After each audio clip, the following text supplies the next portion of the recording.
जी हाँ, आज मैं आप सबके बीच एक नई कहानी पेश कर रहा हूँ। ये कहानी है सिंह साहब की।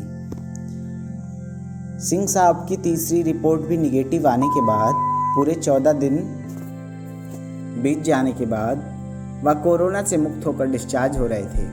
इन 14 दिनों का आइसोलेशन सिंह साहब को 14 सालों का वनवास सा लग रहा था।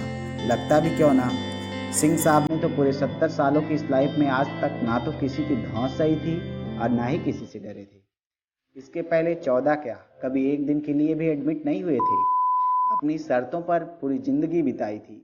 तभी तो उन्हें हमेशा एक रॉयल ट्रीटमेंट मिला और एक बड़ी एमएनसी के सीईओ पद से रिटायरमेंट के बाद भी उन्हें तमाम नामी कंपनियां अपने बोर्ड में शामिल करने के लिए लालायित रहती थी। कारण था क्योंकि उनकी वर्ल्ड क्लास इकोनॉमी पर मजबूत पकड़ थी। लेकिन इन्फेक्शन के पहले दिन से ही वे अपने आप को और ईश्वर को कोसते नजर आ रहे थे कि आखिर मुझे ही कोरोना क्यों हुआ। आज डिस्चार्ज होते हुए भी वो यही सोच रहे थे, क्या मतलब है ऐसे ईश्वर का जो बीमारी के लिए चुनाव भी ठीक से नहीं कर सकता, और उन्हें चुन लिया।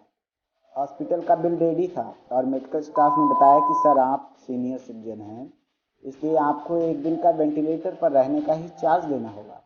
उन्होंने अपनी ठसक में कहा कि वो पूरा बिल पे कर सकते हैं, लेकिन मेडिकल स्टाफ ने बताया, सर हमारे यहाँ तो यही पॉलिसी है।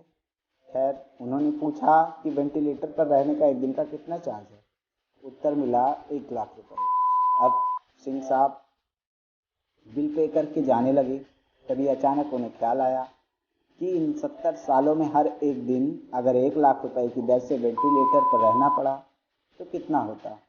रकम बड़ी आ रही थी और सिंह साहब तो ठहरे हद से ज़्यादा कैलकुलेटिव। उन्होंने अपना मोबाइल निकाला और कैलकुलेटर से कैलकुलेट करने लगे। जो अमाउंट आया उसने तो उनकी आंखें ही खोल दी। या तो लगभग 2.5 अरब रुपए के बराबर थी, या उस वेंटिलेटर की कीमत थी जो ईश्वर ने उन्हें स्वस्थ जीवन के रूप में फ्री में दी थी। ये केवल जीने की मॉनेटरी वैल्यू थी। इससे ज़्यादा उनके द्वारा कमाया गया धन, पद, प्रतिष्ठा, मान मर्यादा शामिल ही नहीं था।